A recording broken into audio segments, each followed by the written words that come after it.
Alors pour cet ampli soit complet, il reste quelques petites choses à faire, même pas mal encore. Bah, déjà, il faudra rajouter les composants externes à l'ampli op. Hein. C'est-à-dire, on avait dit qu'il fallait avoir un filtre passe haut en entrée, donc qui arrive sur l'entrée plus ici. Donc je vais le mettre ici, je le mets en rouge hein, pour bien montrer les composants externes de l'ampli op. Ici on avait dit qu'on va les mettre une résistance de 47 kΩ relié au 0 V et on avait dit qu'il fallait un condensateur de 150 nanofarad. Voilà. Le courant d'entrée, finalement, si on a 1 mA là au repos, c'est-à-dire quand epsilon vaut 0, 1 mA divisé par 100, ici on va bien se retrouver avec un courant d'entrée qui est de l'ordre de 0,01 mA, donc c'est ce que j'avais pris comme hypothèse de calcul. Bon, ça va, on pourrait éventuellement, comme on n'a qu'un mA ici, envisager de fonctionner dans l'étage différentiel avec des courants plus faibles. On pourrait presque les prendre 10 fois plus faibles. On pourrait les prendre beaucoup plus faibles, surtout si ici on mettait un Darlington, c'est-à-dire un super transistor, ce qui ne rajoute pas grand-chose, donc de faire un peu comme c'est dans le TL080 que je vous ai présenté. Mais bon, pour le moment, on va pas compliquer, disons que c'est possible de le faire. Et surtout, il faut le réseau de contre-réaction. Donc la contre-réaction, c'est récupérer la tension de sortie ici, et la ramener sur l'entrée moins via un pont diviseur et qui passe par un condensateur car on ne veut amplifier que les ondulations, que l'alternatif.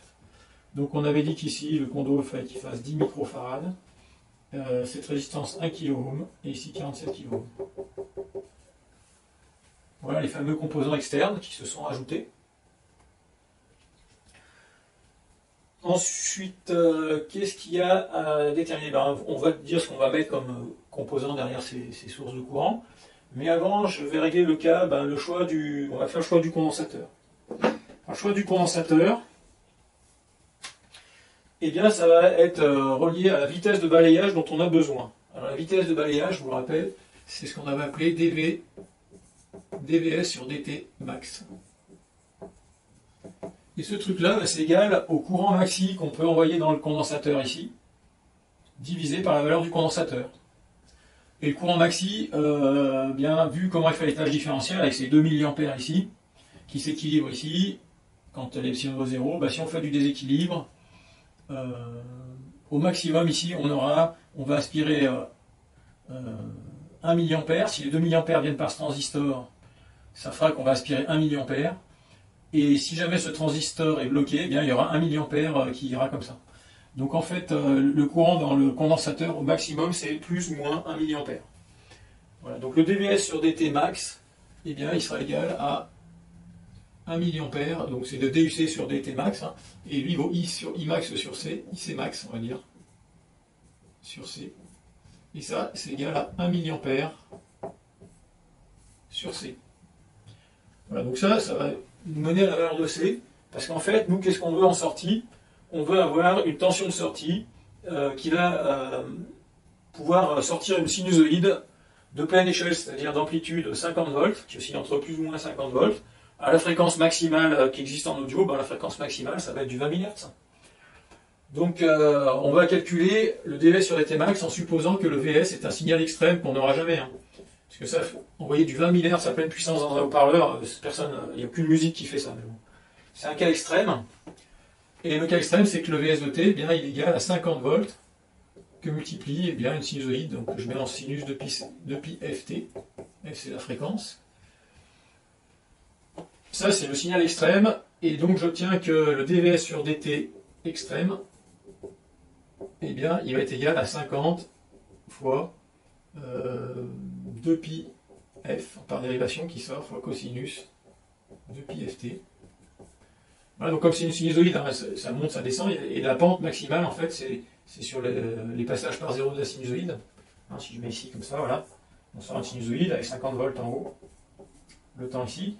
Bon, le dV sur dt, il est nul, là, sur la crête, mais les dV sur dt maxi, c'est ici. C'est quand on franchit le 0. Voilà, ça, c'est fait pour t égale 0, c'est-à-dire quand le cosinus vaut 1. Et donc, le dV sur dt max, il est là. Il vaut 50 fois 2πf. Alors, il dépend de la fréquence, il faut 50 fois 2πf. Et si j'injecte la fréquence maximale qu'on veut sortir, allez, c'est hyper extrême, je mets du 20 000 Hz. et je calcule tout ça. Et quand je calcule tout ça, moi j'obtiens 6,28 volts par microseconde. Alors, on ne va pas mettre par microseconde, on va garder, ça fait 10 puissance 8. Donc c'est 6 millions de volts par seconde en fait. Volts par seconde. Voilà, je n'ai pas beaucoup de place, donc j'écris comme ça.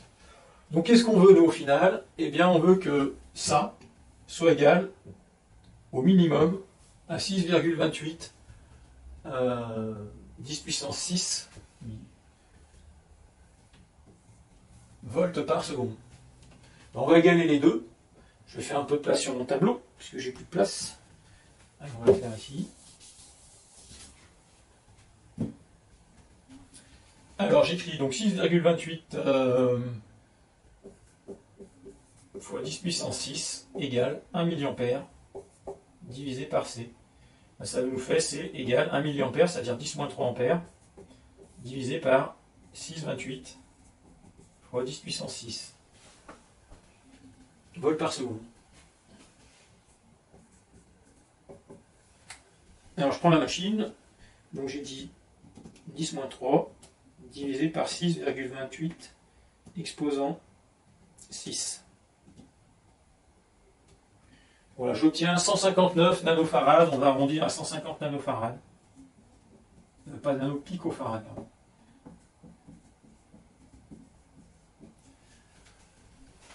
Voilà, donc typiquement le condensateur ici, il va faire de l'ordre de 150 picofarad. Je pourrais le prendre un petit peu plus petit, comme ça l'ampli il pourrait aller un peu plus vite que les 6,28.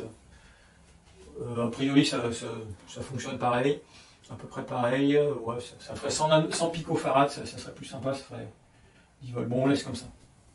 150 pif. Voilà. Et donc le condensateur, il est déterminé. Et il ne nous reste plus que deux petites choses, à déterminer les valeurs de résistance ici, et puis ce qu'il y a en bas dans le générateur de courant. Allez, je fais une pause vidéo, et on reprend ça juste après. Voilà, on reprend avec le calcul des résistances ici, plutôt de la REC là. Sachant que ça ne va pas être trop critique la valeur, on va voir. Alors comment on va faire ça? Eh bien, on sait que ces deux résistances sont impliquées dans la valeur de GAO. Ça, on l'a vu aussi quand on a fait le cours sur l'ampli Hop. Le gain de l'ampli Hop, GAO, eh bien, on a vu que c'était égal... Alors ici, on a assez facile, c'est epsilon sur 2 REC injecté dans C. Voilà. Donc, ça va nous faire 1 sur 2 REC fois C. Donc, on connaît la valeur de C. Mais on ne connaît pas encore la valeur de REC. REC, c'est en gros ces résistances-là, plus la résistance dynamique des bases émetteurs des transistors. Des jonctions bases émetteurs des transistors. Oui. Alors, comment on choisit ce GAO? Il y a une autre chose, c'est un résultat du premier semestre, c'est que la fréquence de coupure haute d'un ampli à amplificateur opérationnel, eh bien, elle est égale à GAO sur 2pi. Donc GAO sur 2pi, c'est ce qu'on appelle le produit gain-bande passante, divisé par le gain en tension de l'ampli. Et en fait, là-dedans, on sait tout. C'est-à-dire qu'on sait que FCH, ça doit être 20 000 Hz au minimum. Et le gain de l'ampli, eh bien, on a calculé pour un ampli qui a un gain de 48 du fait de ces deux résistances. Donc, qu'est-ce qu'on peut faire? Eh bien, on peut calculer GAO. Le GAO souhaité ou nécessaire, il doit être au moins égal à... Donc, je passe tout de l'autre côté, ça fait FCH fois 2pi fois le gain en tension. Le FCH c'est 20 000 Hz fois 2pi et le gain c'est 48. Donc je tapote tout ça sur la machine, fois 2pi fois 48. Donc ça fait beaucoup. Ça fait du genre 6 millions. C'est le produit gain-bande passante. 6 millions, c'est une fréquence en fait. Hein. Donc il faut un produit gain-bande passante de 6 millions de Hertz. Voilà. Donc on peut le résumer, c'est 6 MHz. Donc il faut au moins ça. Si on veut aller jusqu'à 20 000 Hz. Voilà. Il n'y a plus que maintenant à injecter ce 6 MHz dans cette formule et surtout la retourner pour obtenir la valeur de C. Donc je commence par retourner la formule, ça fait C Ah non, c'est pas C qu'il nous faut, c'est REC, pardon. C'est REC qu'on cherche. Donc ça nous fait REC égale. Donc le GA, REC est là, ça fait 1 sur 2 GAO fois C égale 1 sur 2 que multiplie donc les 6 millions que multiplie C, c'est-à-dire 150 fois 10 moins 12, parce que c'est des picofarads. Alors, que multiplie 150 exposant moins 12, que multiplie 2,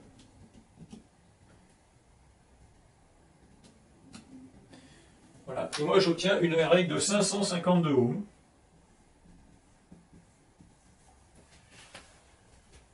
Et cette REC, en fait, elle va être égale à cette résistance plus la résistance dynamique d'émetteur. Alors la résistance dynamique d'émetteur, hein, si vous vous souvenez, c'est 26 millivolts sur le courant au repos qui passe dans la jonction base émetteur. Ici c'est 1 mA. En fait, la résistance dynamique base émetteur de ces transistors, ça fait 26 ohms. 26 millivolts sur 1 mA, 26 ohms. Voilà. Et donc ici, il faut mettre le complément pour obtenir 552. Donc le complément à 26 ohms. Bon, en fait, il faut mettre 552 moins 26. Donc il faut mettre en fait une résistance de l'ordre de 500 ohms, hein, on peut arrondir. Si on veut mettre la valeur normalisée qui existe en dessous, on peut mettre 470 ohms par exemple. Alors si on met un peu en dessous, c'est pas grave, ça veut dire que notre ampli va pouvoir fonctionner un peu au-delà des 20 000 Hz, ce qui n'est pas du tout gênant. Voilà, donc ça c'est ce qu'on va mettre pour avoir fonctionner à 20 000 Hz. On peut même essayer de diminuer ces valeurs de résistance pour avoir un ampli qui fonctionne à des fréquences plus élevées. Ça peut être intéressant parce que quand un amplificateur comme ça est capable de gérer les hautes fréquences, eh bien la rétroaction va être plus efficace pour déjouer les éventuelles distorsions qu'il peut y avoir dans tout le circuit. Donc là, normalement, il n'y a plus de distorsion de croisement, enfin, il n'y en a quasiment plus, mais il y a quand même des non-linéarités, des petites, infimes, mais si on les compense, c'est mieux, et comme ça, notre ampli devient IFI. Voilà. Mais par contre, si on met des résistances, si on fait monter la fréquence de coupure de l'ampli là, très très haut, eh bien on risque de se heurter à des problèmes d'instabilité. Voilà, alors c'est difficile à expliquer ça, enfin ça prendrait beaucoup de temps, c'est pas que c'est pour le faire là, mais voilà, il faut pas vouloir aller trop vite non plus. Donc une façon peut être expérimentale, c'est de baisser un peu ces valeurs de résistance, hein, et puis de mettre des signaux carrés, des petits carrés à l'entrée de l'ampli et vérifier qu'en sortie il n'y a pas d'instabilité ou que même que le signal est bien amorti et que ça répond bien. Voilà, de manière exponentielle, enfin comme fait un circuit RC. Voilà. Donc on a mis on a la valeur de R, on a la valeur de tous les composants. Voilà, les watts dans les petits transistors, ils sont négligeables, il n'y a pas de souci. Et puis voilà, et il faudra faire le calcul de la thermique ici pour terminer. Je vais terminer, on avait dit qu'on détaillerait un peu ce qu'on va mettre ici pour les générateurs de courant. Donc on ne va pas s'embêter, on va faire comme avec les amplificateurs opérationnels. Hein. Donc là je veux un générateur de courant de 2 mA. Je vais faire ça avec un transistor, enfin un générateur de courant, c'est-à-dire une résistance à l'émetteur d'un transistor NPN, comme ça, et une référence de tension au transistor NPN qui est fait par deux diodes, qui vont être polarisés par exemple.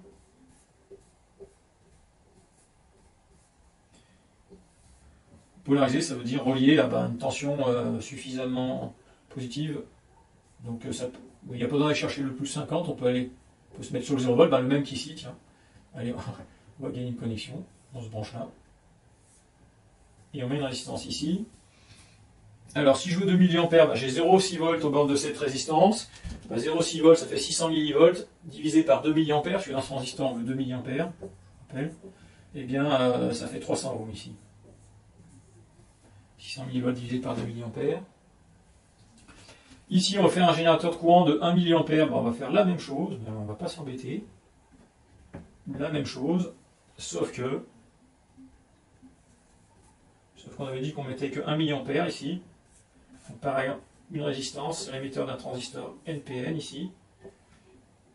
Et puis, on ne va pas refaire une référence de tension spécialement pour ce transistor, on va prendre celle qui a été faite pour l'autre. Et puis ici, eh bien, on a donc 1,2 volts moins 0,6, ça fait 0,6 volts over la résistance. 0,6 volts divisé par 1 mA, ça fait 600 millivolts par 1 mA, ça fait 600 ohms ici.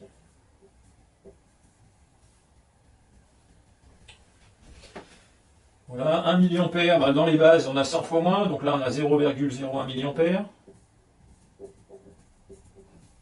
Ici, on a 0,02 mA. Donc qu'est-ce qu'il faut? C'est que par la résistance ici, il circule au moins les 0,03 mA, plus ce qu'on veut faire passer dans les diodes pour qu'elles soient polarisées. Allez, on va mettre 10 fois plus, par exemple ici je mets 0,1 mA. 0,1 mA, la tension bord de cette résistance c'est à peu près 50 volts, moins 1,2 volts. Alors les 1,2 volts par rapport à 50 volts c'est à peu près négligeable, si on fait une loi d'émail. Donc la résistance elle fait à peu près 50 volts divisé par 0,1 mA. Ça fait 500 kΩ je crois. C'est ça. 500 000 ohms, allez, bon, je mets des valeurs directes comme ça, 500 kΩ. On va normaliser puisque là, la tension, c'est sensiblement égal à 50 volts.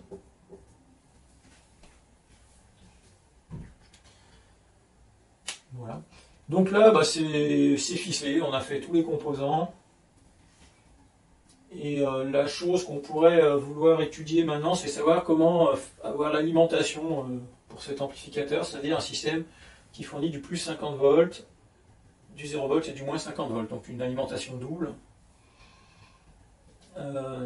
Alors pour faire ça, en fait, voilà, et bon, dans l'idéal, on voudrait des tensions qui soient parfaitement constantes, mais avoir des tensions parfaitement constantes, en général, ça coûte trop cher et c'est pas utile. Donc pour faire ces tensions de plus 50 et moins 50 volts, en fait, on utilise un transformateur à point milieu, un pont redresseur double et 2 condensateurs de filtrage. Ce qui fait que les tensions d'alimentation ici ne sont pas parfaitement constantes, elles vont onduler à une fréquence de 100 Hz. Voilà. Et ce qu'il faut surtout, c'est que bien que les tensions d'alimentation ondulent à une fréquence de 100 Hz, ça peut être une petite ondulation, eh bien il ne faut surtout pas que cette ondulation se retrouve ici au niveau du haut-parleur, surtout quand l'ampli doit être silencieux, c'est-à-dire quand on ne met pas de signal en entrée, ou entre deux morceaux de musique. C'est très désagréable d'avoir ce qu'on appelle la ronflette, c'est-à-dire un ampli qui fait comme ça en permanence. Voilà. Et donc il faut éviter que les ondulations de la tension d'alimentation se retrouvent sur le haut-parleur. Alors pour que ça soit le cas, eh bien, ce qui est très important, c'est que les sources de courant ici là, soient bien stabilisées, c'est-à-dire qu'ici on a une bonne référence de tension. Bon, avec 2 diodes, déjà ça fait une référence de tension qui est assez correcte, mais il peut se trouver que si on veut vraiment être puriste, et surtout que même si on approche l'oreille près du haut-parleur, on n'entend rien dans le haut-parleur en mode silence, eh bien on peut envisager de mettre une référence de tension ici qui est meilleure, qui ondule moins. Et pour avoir une référence de tension qui ondule moins, la technique peut consister à se raccorder ici non pas au 0 volt, mais à quelque chose qui est une référence, déjà une référence de tension par rapport au moins 50 volts, et cette fois une bonne référence de tension, une meilleure référence de tension, c'est-à-dire faite par un diode Zener. Voilà, alors comment on peut faire ça? Je vais vous l'expliquer. Là on enlève tout, on va refaire les calculs. En fait l'idée c'est d'éclater cette résistance en 2 morceaux. On en fait une comme ça.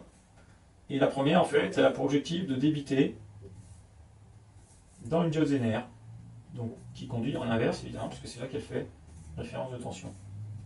Les meilleurs Zener, en général, c'est des 6,8 volts. Donc on prend ça, on ne s'embête pas.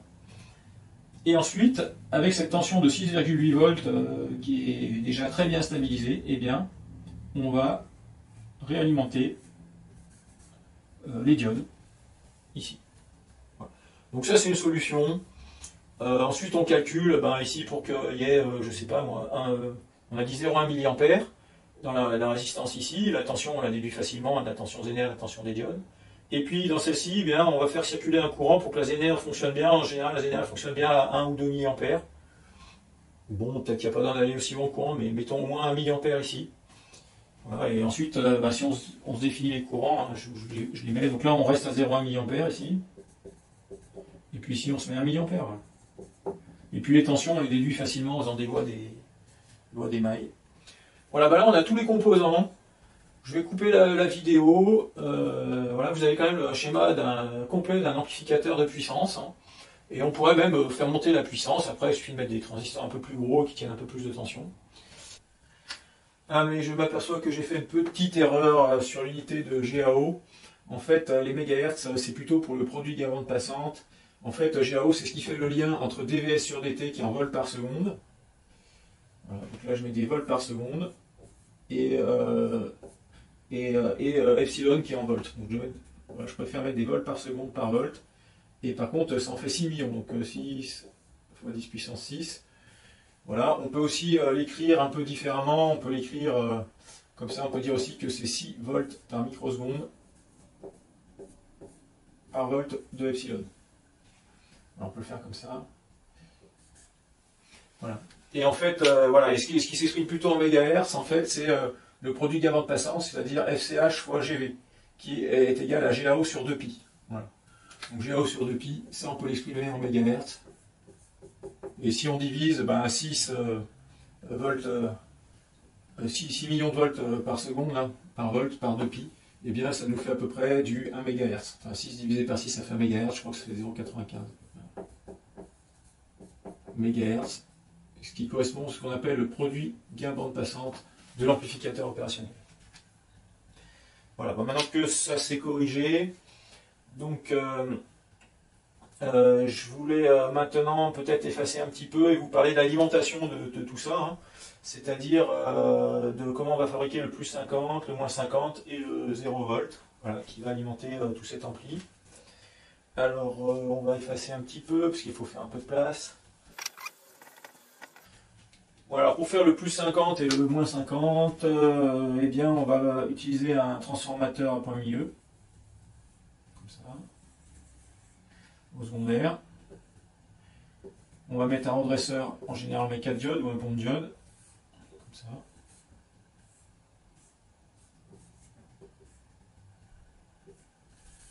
Donc ça c'est ce qu'on a vu au début du module d'électronique, hein, c'est les redresseurs.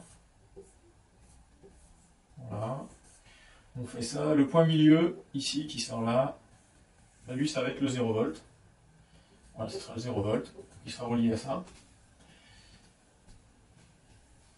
Et derrière les ponts de diode doubles, hein, qui sont des redresseurs double alternance, eh bien, on va mettre des condensateurs de filtrage, voilà, qui sont en général assez costauds, qui se repèrent bien dans les amplis, parce que ça fait des jolies bonbonnes, comme ça. Donc, ils sont polarisés, c'est pour ça que je mets un petit plus. Ils sont électrochimiques et polarisés. Voilà, et en haut, on espère faire du plus 50 ici, et en bas, le moins 50 volts. En gros, on relie comme ça, hein. Et puis ça se relie ici. Alors l'idée, c'est effectivement d'avoir du 50 volts, donc ici aux bornes du condensateur, et donc dans un redresseur double alternance comme ça, la tension aux bornes du condensateur au repos, comme ça, c'est la valeur efficace, c'est la valeur crête de la sinusoïde qui sort du transfo ici, hein, qu'on va appeler UAC, là. Voilà, UAC. Et donc, eh bien, pour avoir une valeur crête de 50 volts, ça veut dire qu'il faut une valeur efficace ici de 50 divisé par racine de 2. Donc si on le fait à la machine, 50 divisé par racine de 2, ça nous donne 35 volts. Voilà, donc il faudra un transformateur de 2 fois 35 volts, ici. Je vais mettre... voilà. Bon, je vais mettre comme ça, égal 35 volts alternatif. Puis on met la même chose en bas. Ça va nous donner donc du 50 volts au repos. Qu'est-ce qu'il nous faut d'autre? On va dessiner le primaire. Donc là on met voilà, le circuit magnétique. Le primaire, normalement il a plus de spire, puisque lui il va rentrer en tension secteur, hein, c'est-à-dire en 230 volts. Et on va le mettre aux 230 volts des prises. Alternative 50 Hz. Hein. Voilà. Et on va envoyer ça dans le transfo.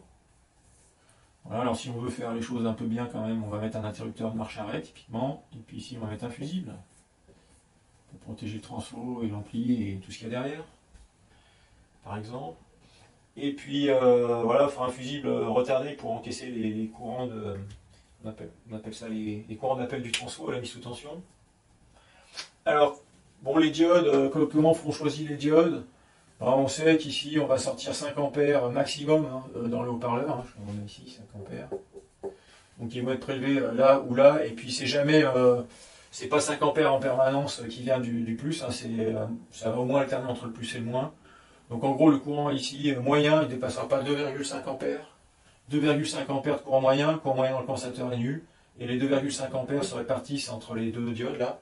Donc en gros, il faut que les deux diodes tiennent un peu plus de 1 ampère moyen, 1,25 ampères moyen. Donc on met des diodes, je sais pas, qui résistent à 2 ampères moyen ou 3 ampères, c'est pas très grave. En fait, les diodes, ça coûte pas très cher. Voilà. Donc on met le pont de diode. Le condensateur, ça c'est intéressant de savoir comment on va dimensionner le condensateur. Alors le condensateur, l'idée c'est de tenir la tension de 50 volts ici, entre deux recharges successives qui viennent du redresseur. Et comme le redresseur est double alternance, eh bien le niveau de tension dans le condensateur le refait 2 fois par période secteur. Donc les périodes secteur, il y en a 50 par seconde, hein, c'est du 50 Hz. Donc en fait on refait le plein du condensateur 100 fois par seconde. Voilà, on va tenir compte de ça. Et entre deux recharges de condensateur, par le transformateur et le pont de diode, et bien en fait, c'est le condensateur qui tient la tension ici et qui va se vider en débitant au maximum ici 5 ampères. Il ne fera pas plus. Donc ce que je propose, c'est d'écrire l'équation du condensateur, tout bêtement, qui dit que DUC sur DT, c'est égal à IC sur C. Et de ça, eh bien, on va en déduire que, alors on retourne la formule, et puis au lieu de faire de la dérivée, on va faire des variations, hein, et on va en déduire, comme on l'a fait dans les tout premiers exercices, que C, c'est égal à IC, que multiplie la variation du temps divisé par la variation de UC. Alors, la variation de IC, c'est 5 ampères au maximum. La variation du temps, on a dit qu'on rechargeait 100 fois par seconde, donc en fait c'est 1 centième de seconde, c'est-à-dire que dt c'est 0,01 seconde. Il n'y a plus qu'à se fixer le delta U, c'est-à-dire la quantité de décharge, l'ondulation qu'on va s'autoriser sur le condensateur. Allez, admettons qu'on choisisse une ondulation de 10%, c'est-à-dire pour faire simple, 10% de 50 volts, ça fait 5 volts, donc on s'autorise une variation DUC de 5 volts. Voilà ce qui est correct, et en plus il faut savoir qu'en pratique ça sera toujours un peu plus faible puisque le temps de décharge est toujours plus court que ces 10 millisecondes, comme on a vu dans l'exercice précédent. Et donc là ce fois-ci les 5 s'en vont et ça nous fait C égale 0,01 farad. Ou plus ou moins, ça peut s'écrire 10 millifarad, ou sur le condensateur en fait on lira 10 000 microfarad. Voilà, donc ça c'est assez standard de mettre des condensateurs de 10 000 microfarad dans les amplis audio qui débitent dans une résistance de un haut-parleur de 10 ohms. Voilà, donc on a presque tout dimensionné. Le seul truc qui manque, c'est le transfo. Là, on connaît sa tension primaire, c'est tension secondaire, 2 fois 35 volts. Mais on n'a pas déterminé le nombre de VA, c'est-à-dire la puissance du transfo. Et alors le nombre de VA, finalement, c'est un peu compliqué. Il faudrait presque faire une vidéo spécialement là-dessus. Mais si on veut faire un raccourci, on a vu que cet ampli allait faire 125 watts RMS, je crois, si je me souviens bien, ou 110 watts. Eh bien, allez à la louche, vous mettez un transfo de 110 VA. Et puis, ou 120 VA, voilà, à peu près, et ça va fonctionner. Alors, en fait, voilà, c'est pas... Il y a beaucoup de choses à dire là-dessus. C'est-à-dire que normalement, si je sors 110 watts sur le haut-parleur, déjà, ça supposerait que mon haut-parleur se comporte comme une résistance pure, et en fait, ça, c'est pas vrai du tout. Il y a des variations d'impédance, notamment il y a une fréquence de résonance du haut-parleur qui fait que l'impédance peut monter très fortement dans les basses fréquences. Dans les hautes fréquences, elle remonte aussi du fait de l'inductance série qu'il y a dans le schéma équivalent du haut-parleur. Bref, le diohm, en fait, on l'a quasiment jamais, il est souvent plus haut que ça. Donc finalement, les courants consommés sont plus petits. Mais admettons qu'il y ait diohm, même si on fait ça, donc si on sort 110 watts ici, eh bien, en consommation réelle ici, il faudra rajouter les pertes dans les transistors. Voilà. Et là, c'est un calcul intéressant qu'on n'a pas fait, que je ferai peut-être si certains le demandent. Il n'y a pas de souci, on peut le faire, mais ça prendra. Il faudra l'inclure dans la vidéo du transfo. Mais en gros, le rendement d'un ampli comme ça, c'est 70% à pleine puissance. Donc en fait, ça nous ferait les 110 watts divisé par 0,7. Voilà. Donc ici, à ce niveau-là, on va consommer 157 watts à pleine puissance. Voilà. Mais par contre, ce 57 watts à pleine puissance, déjà c'est un truc qui est pareil, parce que quand on écoute de la musique, c'est rare que la musique soit une sinusoïde d'amplitude constante, et que voilà, la musique ça a des variations, et que la puissance qui va en moyenne dans l'haut-parleur est très inférieure en fait à ces 100 et quelques watts, ces 110 watts. Voilà, si on écoute de la musique, en général ça ne se produit pas. Mais bon, donc dans le gel 57 watts sont 157 watts sont bien surdimensionnés. Et puis ensuite, il s'opère une opération magique ici, c'est que dans le transformateur, finalement, on arrive à faire du 50 volts à partir de 35 volts. Donc il y a un facteur racine de 2 qui fait qu'on pourrait penser que la puissance dont on a besoin sortie du transfo, elle peut être racine de 2 fois plus petite que ces 157 watts, qui sont hyper majorés, divisés par racine de 2. Voilà. Et là, ça nous ramène, finalement, on retourne ici à peu près à 111 watts à fournir ici. Voilà. Mais le problème, c'est que tout ça, ça irait bien si c'était fourni avec un courant qui est à peu près constant ici, c'est-à-dire s'il y avait un filtre avec une inductance, qu'on met rarement. Ici, si on mettait une inductance. Voilà. Et là, il se trouve que le courant, ici, le courant est à peu près constant, le courant, enfin, il est à peu près lissé. Mais ici, le courant est sous forme d'impulsion, comme ça, à 100 Hz, qui sont assez étroites. Et finalement, la valeur efficace du courant ici est notablement supérieure à celle qui est ici. Et du coup, ça induit que le courant efficace dans le secondaire du transfo est notablement supérieur à celui qui en aurait si la puissance était délivrée en sinusoïdal, en courant sinusoïdal. Et donc ça fait augmenter un peu la puissance nécessaire pour les VA du transfo, puisque en fait, ce qui limite la puissance du transfo, c'est l'échauffement des fils qui sont à l'intérieur. Voilà, donc c'est toute une cuisine de choisir toute une sauce, je dirais, de choisir le nombre de VA de ce transfo. Bon, avec 110 VA, en fait, je m'aperçois, avec tout ce que je viens de vous dire, que c'est large. C'est assez large, essentiellement parce que quand on écoute de la musique, on n'a pas 110 watts permanents sur le haut-parleur, en fait. C'est des watts crêtes qu'on a, je sais pas moi, sur les coups de grosses caisses de la batterie, ou vraiment quand il y a un son plus fort qui sort de la musique, qui ressort par-dessus les autres, et généralement ça dure pas.